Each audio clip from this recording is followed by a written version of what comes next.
1부는 한국 농업과 농정, 새 판을 짜야 한다라는 주제로 진행됩니다. 박수로 맞이해 주십시오. 예, 오늘 첫 번째 주제를 발표할 이정환입니다.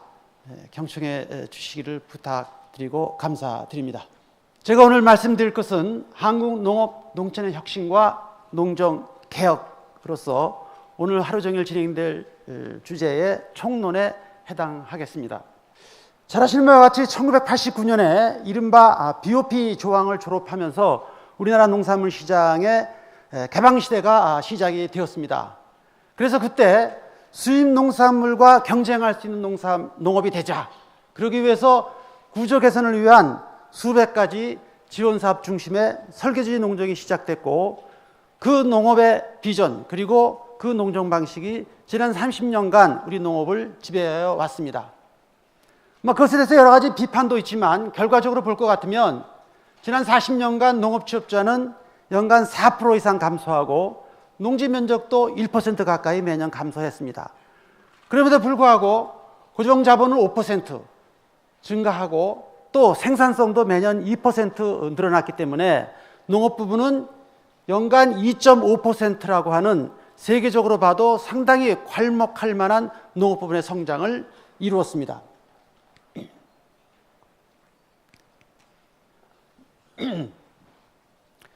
그 결과로 국민 1인당 농지 면적은 사실 네덜란드의 3분의 1밖에 안 될 만큼 농지 자원은 세계적으로 가장 취약한 나라입니다. 이 그림에서 보실 수 있습니다만서도. 그런데 그 작은 농지를 국민 1인당 100평 남짓밖에 안 들어가는 이 농지를 정말 집약지로 이용을 해서 토지 생산성은 네덜란드 수준에 버금갈 만큼 높은 수준의 토지 생산성을 이룩하였고, 그렇게 높은 생산성 덕분에 국민 1인당 농지 면적이 100평밖에 안 됨에도 불구하고 사료곡물과 일부 소맥 등을 뺄 것 같으면 대부분의 농산물을 여태까지 상당 부분 자급할 수 있었던 것입니다.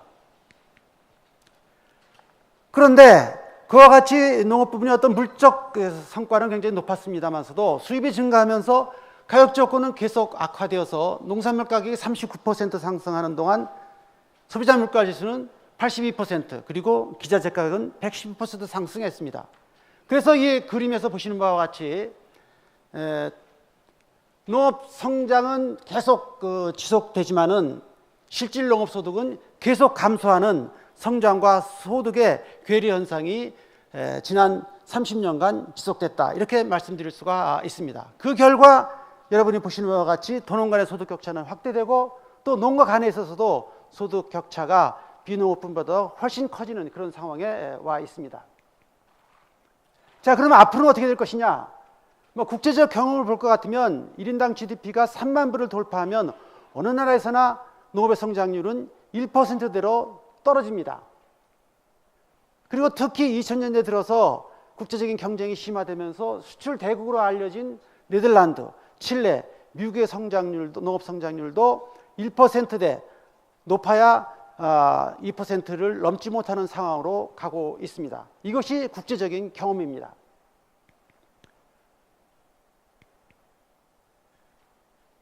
자, 그런데 우리나라는 세계 어느 나라보다도 단위 면적당 비료를 가장 많이 투입하고 있습니다. 그래서 인상 같으면 네덜란드의 2.6배, 질소는 일본의 1.8배를 투입하고 있습니다.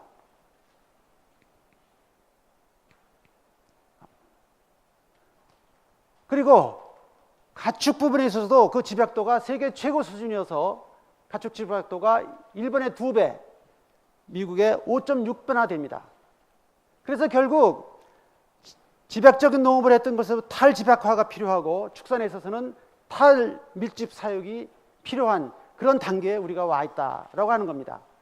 그런데 그게 덧붙여서 농업 생산의 25%나 차지하는 쌀에 대한 소비가 매년 2% 이상씩 감소하고 있기 때문에 쌀의 생산 감소는 불가피합니다.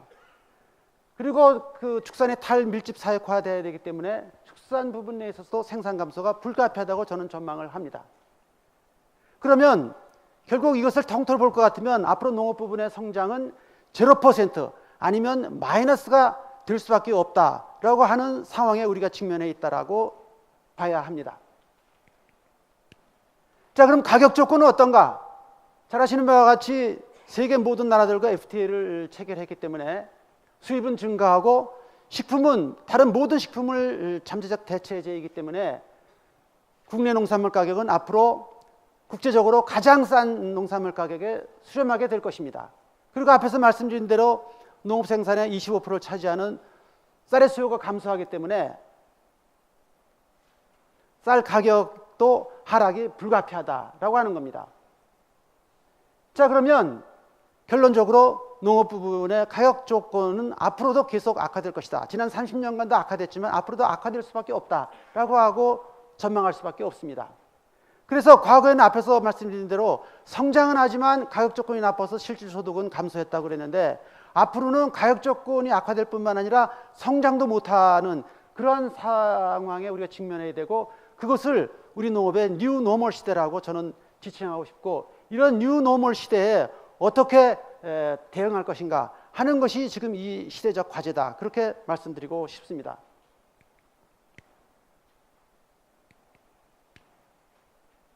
자, 그래서 여기에 우리가 도전적인 질문이 있습니다.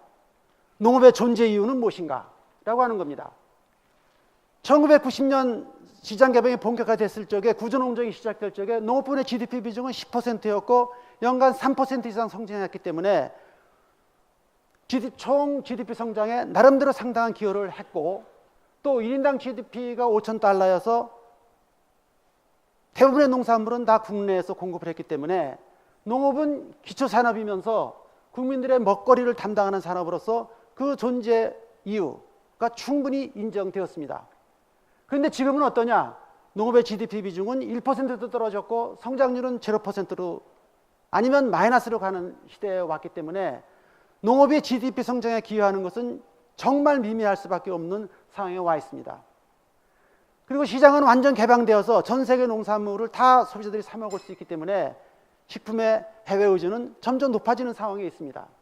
GDP 성장 기여도 미미하고 식품은 해외에서 다 소비자들이 사 먹을 수 있는 상황에 왜 농업에 정부가 많은 인력을 투입하고 많은 예산을 투입하는가? 이 질문에 답할 수 있는 농업이 돼야 되고 그런 농업이 되기 위해서 농정이 무엇을 해야 될 것인가? 이것이 오늘의 주제이자 시대적 과제라고 생각을 합니다. 자, 그런데 여기에 우리가 주목할 사실이 있습니다. 3만 불 시대에 왔기 때문에 어려운 상황에 우리가 직면했지만 동시에 그렇기 때문에 식품에 대한 수요가 단순한 양적 수요에서부터 개성과 문화적 욕구, 안전성 이런 쪽으로 확정이 됐기 때문에 수입품이 도저히 대체할 수 없는 그런 영역이 점점 넓어지고 있습니다. 그래서 수입 농산물과 가격 차별을 할 수 있는 가능성은 점점 커지고 그것을 잘 이용하면 새로운 부가가치를 창출할 수 있는 길이 열리는 시대가 됐다. 또 농촌 공간도 단순히 농업 생산을 하는 터가 아니라 여가 휴양의 터이자 교육, 문화의 터로 진화하고 있습니다. 그래서 지역 농업이 그 지역의 자연, 그 지역의 문화와 잘 결합하면 정말 부가가치가 높은 문화 서비스 산업으로 탈바꿈할 수가 있고 이것은 다른 어떤 산업의 제품이나 서비스로도 대체할 수가 없습니다. 그래서 이런 것들을 어떻게 우리가 정말 활용할 수 있도록 농업, 농촌이 혁신할 것이냐 하는 것이 시대적 과제라고 하는 것입니다. 또 세 번째로는 다원적 기능에 대한 수요가 늘어나고 있습니다.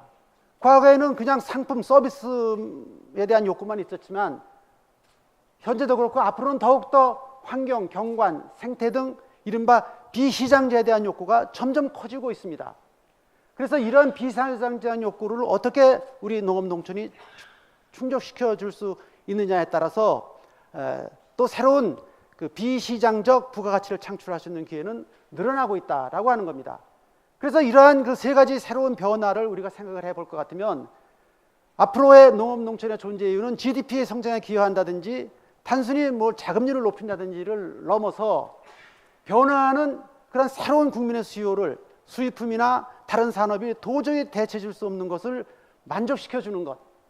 그래서 그 결과로서 농가소득이 증대하고 그 결과로서 지역균형이 발전하는 것. 그래서 농업, 농촌이 국민의 삶의 질을 높이는데 매우 중요한 역할을 할 수 있는 시대가 됐다. 그것이 앞으로의 농업의 존재 이유가 되어야 된다. 그래서 많은 사람들이 선진국이 되려면 농업이 발전해야 된다는 이른바 쿠즈네츠의 이야기를 많이 인용을 하지만, 사실은 선진국이 되면 농업 농촌이 발전해야 국민의 삶의 질이 높아지고, 그래서 선진국들은 다 농업 농촌을 발전시키기 위해서 많은 노력을 했기 때문에, 그래서 선진국에 가면 농업 농촌이 아름답고 발전되어 있다, 이렇게 이해해야 됩니다. 그런데 과연 지금 우리 농업은 국민의 삶의 질을 얼마나 높이고 있는가, 우리가 자문해 봐야 합니다. 근데 여기에 굉장히 좋은 두 가지의 뉴스가 있습니다. 하나는 여태까지는 젊은 이동력은 다 농촌에서 도시로 빠져나가는 것이 지난 30년간의 일반적인 현상이었습니다만서도, 비농업 부분이 저성장 시대에 돌입한 90년대 후반 이후부터는 서서히 20대, 30대, 40대의 비농업 부분의 노동 인력이 농업 부분으로 환류되고 있습니다. 그래서 놀랍게도 2005년에서부터 15년 사이를 볼 것 같으면 20대는 연간 6.2%의 귀농률이 나타나고 있습니다. 이것은 지난 과거와는 전혀 새로운 현상이 농업 부분에 이미 나타나고 시작했다라고 하는 겁니다. 두 번째 극적인 반전은, 앞에서 제가 농업은 성장하는데 소득은 감소하는 괴리 현상이 나타났다고 말씀드렸고, 그것이 우리 농업을 어렵게 했다고 말씀을 드렸는데, 2010년 이후 특히 최근에 나타나는 현상은 뭐냐면, 농업 생산은 앞에서 제가 전망한 대로 도리어 정체되고 있지만 실질 농업총 소득은 증가하고 있다라고 하는 겁니다.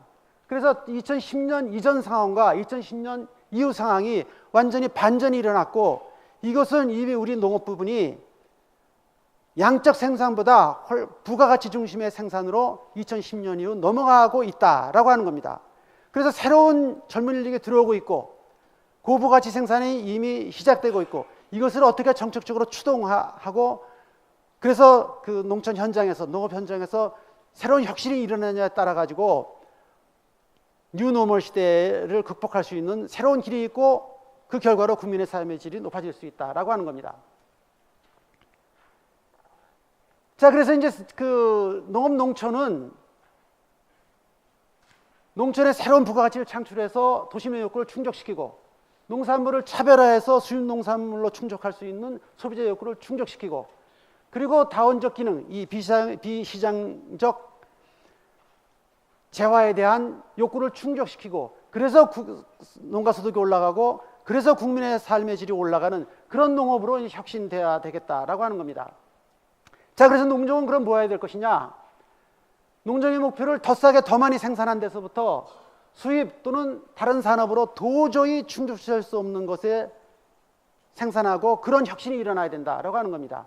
그래서 농정 방식도 여태까지는 경쟁력 있는 상품, 방식, 사람을 정부가 선택해서 그걸 집중적으로 지원하는 그런 방식이었습니다만서도, 이것을 이제 다 정리하고 선택은 시장이 하고, 농업, 농촌에 관련되는 각 주체들이 스스로 투자하고 혁신할 수 있는 환경, 생태계를 어떻게 조성할 것인가에 집중해야 된다라고 하는 겁니다.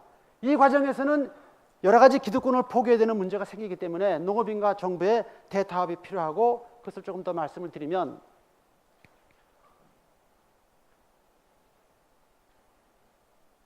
제일 먼저 중요한 것이 가격변동 대응 직불입니다.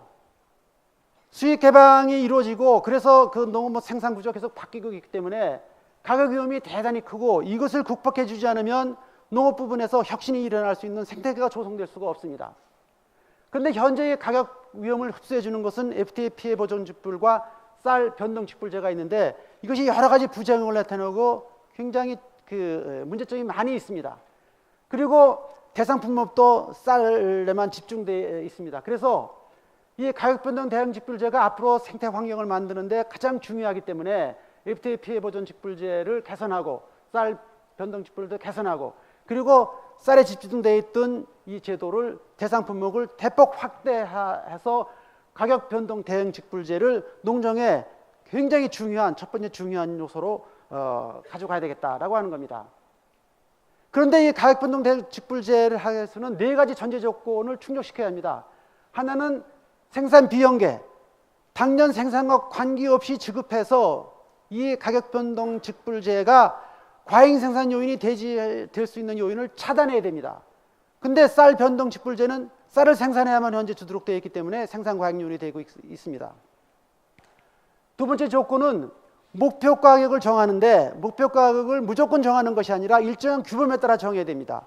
그런데 쌀 변동 직불제가 2013년에 무려 10%나 아무 근거 없이 인상을 시켰고 그것이 생산과 연계되어 있기 때문에 지금과 같은 쌀 과잉 생산에 직면하고 있습니다.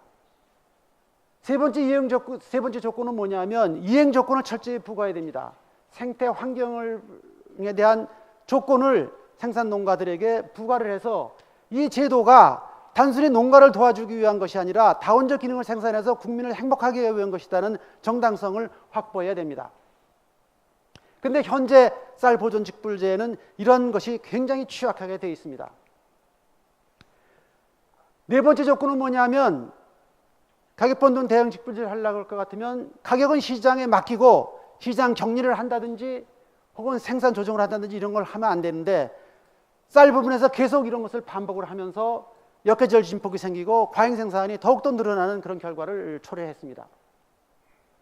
그래서 가격 변동 직불제가 생태계 환경을 만드는 데 가장 중요하지만 이 제도가 농정의 중심에 자리 잡기 위해서는 지금 말씀드린 이 네 가지 조건을 충족해야 되고 이 네 가지 조건에 대해서 농업인과 정부 그리고 사회가 대타협을 이루어야 된다라고 하는 겁니다.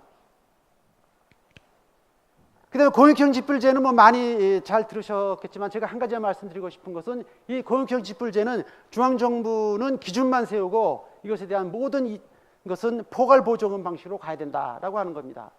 그다음에 농촌정책도 포괄보조금이 중요하고 정책금융은 저리자금을 선택적으로 지원하는 방식에서부터 신용 제한을 완화하는 데 중점을 둬야 되고 R&D는 멋진 기술, 첨단 기술 개발한다고 주장하지 말고 현장에서 필요한 기술을 개발하는 쪽으로 바뀌어야 됩니다. 그리고 농정 추진 체계도 지금은 수백 가지 사업을 만들고 그 사업마다 예산을 붙이는 방식으로 되어 있습니다. 그래서 굉장히 예산이 불안정하고 그 예산을 확보하기 위해서 그 농림수산축산부가 많은 인력과 시간을 투입하도록 되어 있습니다.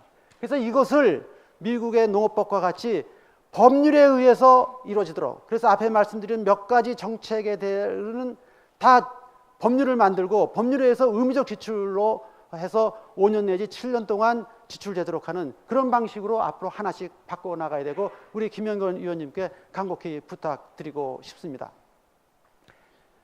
그 다음에 이제 그 앞으로 정책이 안전성을 관리한다든지 환경을 관리한다든지 하는 굉장히 그 인력과 농가들의 이익과 충돌되는 그런 것들을 앞으로 농정의 중심이 되어야 되기 때문에 이것을 지자체나 농협에 맡겨서는 한계가 있습니다. 그래서 지방에까지 중앙정부의 기구가 있어서 거기에서 직접 책임지고 해야 된다. 그래서 지역 특화적인 것은 지자체에 포괄보조금으로 주고 가격변동 대응 직불제라든지 안전성 관리라든지 환경관리와 같은 그런 전국적인 일률적 기준에 의해서 해야 되는 것은 중앙정부가 지방조직을 두고 직접 추진해야 된다. 그것은 뭐 미국도 그렇게 하고 있고 프랑스도 그렇게 하고 있고 일본도 그렇게 하고 있습니다. 그래서 우리나라도 농정조직을 그렇게 앞으로 좀 바꿔나가야 되겠다라고 하는 겁니다. 자, 결론적으로 말씀을 드리면 앞으로 가격 조건도 악화되고 성장도 못하고 마이너스 성장이 된다. 그리고 해외 의존은 점점 식품의 해외 의존은 높아진다. 그런 뉴노멀 시대에 어떻게 농업이 국민의 삶의 질을 높일 수 있는 모습으로 갈 것인가가 우리의 그 도전이고 농정은 어떻게 사업 중심에서부터 생태계 조성 쪽으로 바뀔 것인가가 중점입니다. 근데 그렇게 하기 위해서는 지원 사업을 축소하거나 폐지하는 대신에 직불제나 보험제를 확장을 해서 농가들과 대타협을 이루어야 되고 그다음에 이러한 직불제라든지 농업 조직 확장 뭐 이런 것들은 국민의 삶의 질을 높인 것이라는 것을 매개로 해서 사회적인 대타협을 이루어야 되고 그래서 이 시점에서 중요한 것은 이러한 혁신, 농정의 혁신에 대해서 논의하고 사회적인 대타협을 이루는 것이 필요한 시점이고 오늘 토론회가 그런 사회적인 합의를 이루어나가는 첫걸음이 되기를 간절히 바라면서 이 농업농촌의 길 2017년을 기획했다. 그런 말씀을 드리면서 제 말씀을 마치도록 하겠습니다. 감사합니다.